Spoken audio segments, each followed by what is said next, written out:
আমি 2018 সালের আগ পর্যন্ত আমি আওয়ামী লীগ করতাম। 2018 সালের নির্বাচনে আমি ঢাকা থেকে পাবনাতে গেছি ভোট দিবে, আর যায়া দেখি সকাল 8টার সময় সমস্ত ভোট হয়ে গেছে। আমার ভোটটাও হয়ে গেছে। আমিও আমার বন্ধুকে জিজ্ঞাসা করলাম, তা আমার ভোটটাও দিয়ে দিলি কেন? এত সময় কিনা দিয়ে দে। আমি মনে করি আওয়ামী লীগ যারা করে তারা মানসিক রোগী, তাদের সরকারিভাবে চিকিৎসা করেনি দরকার। আমি আওয়ামী লীগ করতাম, এটা তো কোনো অন্যায় না, কারণ এটা আমি স্টুডেন্ট লাইফে করতাম, আমি ছোটোবেলায় করতাম। কিন্তু আমি যখন বড় হওয়ার পরে বুঝছি, তখন আমি কান ধরিয়ে ফেসবুকে স্ট্যাটাস দিয়ে আমি আওয়ামী লীগ থেকে বেরোয় আসছি। আমার 32 নম্বর আসার একটাই উদ্দেশ্য, আমি ফেসবুকে একটা পোস্ট দেখছি, ঢাকা কলেজের ফুলাপান ভেকুটেকু নিয়ে 32 নম্বর ভাঙতে আসছে। আমি মনে করি 32 নম্বর ভাঙি ফেলে নেওয়া উচিত, কারণ 32 নম্বর রাখলে এই প্রতিদিন এখানে আমাদের শত শত পুলিশ দিয়ে যে পাহারা দেওয়া লাগতেছে, এই পুলিশের বেতন তো আমার ট্যাক্সের টাকা থেকে হয়। তাই এই ফেসিজমের আতরগড় তো আমার ট্যাক্সের টাকা দিয়ে পহরা দেওয়ার কোনো দরকার নাই, এটা উচিত সরকারিভাবে ভেঙে দেওয়া। আমিও সেটা ভাঙতেই আসছি, কিন্তু এখানকার পরিস্থিতি দেখতেছি ভাঙার দল যদি সবাই ভাঙে তাহলে আমি তাদের সাথে ভাঙবো। আমি মনে করি আওয়ামী লীগ যারা করে তারা মানসিক রোগী, তাদের সরকারিভাবে চিকিৎসা করেনি দরকার। 1 বছর আগে শেখ হাসিনা 2000 স্টুডেন্টকে আমাদের দেশ থেকে মারিয়ে ইন্ডিয়া যা পলাইছে, সে আবার ওখান থেকে এখন ভিডিও কলে কথা বলে, অডিও কলে কথা বলে, লকডাউন কর্মসূচি ঘোষণা করে। এগুলো আমার কাছে হাস্যকর মনে হয়, এগুলো হাস্যকর মনে হয়। এই কারণে আমার 32 নম্বর আসার এই উদ্দেশ্য, আমি 32 নম্বরটা ভাঙিয়ে একদম মাটির সাথে মিশিয়ে এখানে একটা ফুটবল খেলার মাঠ অথবা একটা হসপিটাল, মানে জনকল্যাণমূলক কোনো কাজ করা দরকার। কারণ এই জমিটা শেখ মুজিবুর রহমান 54 সালে যে মন্ত্রী সভার সদস্য হয়েছিল, 2 মাস মন্ত্রী ছিল, সেই দুর্নীতির টাকা দিয়ে এই ধানমন্ডি 32 নম্বর বাড়িটা করছে। তার মানে এই বাড়িটা দুর্নীতির টাকার করা, এটা এখন ভাঙিয়ে রাষ্ট্রীয় কোষাগারে জমা করে দেওয়া দরকার। আমার এটা রাগ, আমি 2018 সালের আগ পর্যন্ত আমি আওয়ামী লীগ করতাম। 2018 সালের নির্বাচনে আমি ঢাকা থেকে পাবনাতে গেছি ভোট দিবে, আর যায়া দেখি সকাল 8টার সময় সমস্ত ভোট হয়ে গেছে।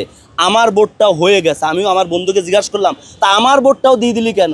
এত সময় কিনা দিয়ে দে।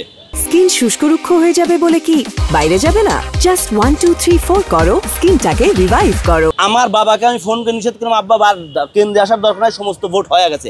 আমি ওই দিন মনে মনে ওয়াদা করছিলাম আমি 5 বছর পরে একটা ভোট দেবো, সেই অধিকারটাও আমার আওয়ামী লীগ কাড়ি নিছে। তার মানে আওয়ামী লীগ কোনো রাজনৈতিক দল না।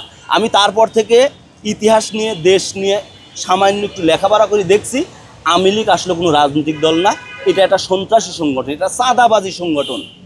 শেখ মুজিবুর রহমানের বাবা, আমরা তো মানে আমাদের যে ইতিহাসে পড়া হয়েছে, আমি যখন আমার মেয়ের কাছে, আমার মেয়ে ক্লাস 9-এ পড়ে, আমি যখন আমার মেয়ের কাছে প্রকৃত ইতিহাসটা বলি, আমার মেয়ে বলে বাবা বইতে তো অন্যরকম আছে। আসলে আমাদের ব্রেনটাকে যাচাই করছে এই 54 বছরে ভুল ইতিহাস শিখা, আমরা সঠিক ইতিহাসটা জানি না। শেখ মুজিবুর রহমানের বাবা কলিকাতা কোর্টের পেশকার ছিল, তার বেতন কত ছিল? তার ছেলে ইন্টারমিডিয়েট পাস কীভাবে 1954 সালে এখানে এত বড় একটা বাড়ি করে? এই টাকা সে কোথায় থেকে পাইল? এটা দুর্নীতির টাকা। এই কারণে এটা ভাঙিয়ে শেষ করে দরকার। আওয়ামী লীগের নিশ্চিহ্ন করে দেওয়া দরকার বাংলাদেশে। আওয়ামী লীগ যদি বাংলাদেশের সামনে থাকে তাহলে এই দেশ উন্নত হবে না। আজ 54 বছর স্বাধীনতায় আমরা কেন উন্নত করতে পারি নাই? আওয়ামী লীগের সাথে আমরা সঠিকভাবে হ্যান্ডেলিং করতে পারিনি। 75-এর পরে যদি আওয়ামী লীগ আর ফিরে না আসতো, তাহলে আমরা আজকে মালয়েশিয়া, সিঙ্গাপুরের মতো উন্নত থাকতাম। আমি মনে করি আজ 1 বছর আমাদের দেশ স্বাধীন আছে, আমরা এখন আওয়ামী লীগের প্রশ্নে একদম স্ট্রং থাকবো। যে দল ক্ষমতায় যাক আমাদের সমস্যা নাই, জামাত ইসলাম যাক, চরমোনাই যাক, হেফাজত যাক, এনসিপি যাক, আওয়ামী লীগ যাওয়া যাবে না। কারণ আওয়ামী লীগ হচ্ছে ইন্ডিয়ার এজেন্ট, রর এজেন্ট। আওয়ামী লীগ কোনো রাজনৈতিক দল না, আওয়ামী লীগ একটা বহির্বিশ্বের শক্তি, যারা আমাদের দেশে বারবার রক্তপাত করতেছে, বারবার ফেসিজম কায়েম করতেছে। আপনি 72 থেকে 75-এর ইতিহাসটা জানিয়ে দেখেন, 74-এর দুর্ভিক্ষে কত লোক মারা গেছে, আপনি সঠিক ইতিহাসটা জানিয়ে দেখেন। এটা আমাদেরকে জানাইনি হয় নাই, আমাদের প্রকৃত ইতিহাসটাকে ভুলিয়ে রাখা হয়েছে। কিন্তু এখন আমরা ইউটিউব, ইন্টারনেটের যুগে সেগুলি যাইনি, আমরা সবাই সচেতন হচ্ছি। আমি দেশবাসীকেও কই, আপনারা সবাই সচেতন হন। আওয়ামী লীগের বিষয়ে স্টেজ অবস্থান, আওয়ামী লীগের কোনো স্পেস নেই এই দেশে। অবশ্যই পরাধীন ছিলাম, কারণ আমরা এতদিন পরাধীন না থাকলে আমাদের দেশ অনেক উন্নত হওয়ার কথা। হাসিনা মাগিয়ে আমাদের রিজার্ভ $13 বিলিয়ন নিয়ে আসছিল। 1 বছরের মাথায় আমাদের রিজার্ভ এখন $32 বিলিয়ন। আমাদের ব্যাংকগুলো ভালো চলতেছে। কিছু আইন শৃঙ্খলার সমস্যা আছে, কারণ যে দেশের পুলিশ নিরাপত্তার জন্য জনগণের কাছে গেছিল, আমাদের 600 থানার ভিতর 450 থানা পুরা দেওয়া ছিল, সে দেশে একটু আইন শৃঙ্খলা অবনতি হবেই। আমি মনে করি যে কোনো একটা নির্বাচিত সরকার আসলে এটা ঠিক হয়ে যাবে। কিন্তু যেই নির্বাচিত সরকার আসুক, আমাদের সবার চোখ কান খোলা রাখতে হবে। আমরা যেন আওয়ামী লীগ প্রশ্নে যেন কঠোর থাকি, আওয়ামী লীগের যেন কোনো স্পেস না দেয়, আওয়ামী লীগের সাথে যেন কেউ কোনো আপোষ না করে, যে আওয়ামী লীগের সাথে আপোষ করবে তাদেরকে আপনার সামনে নির্বাচনে ভোট দিন না।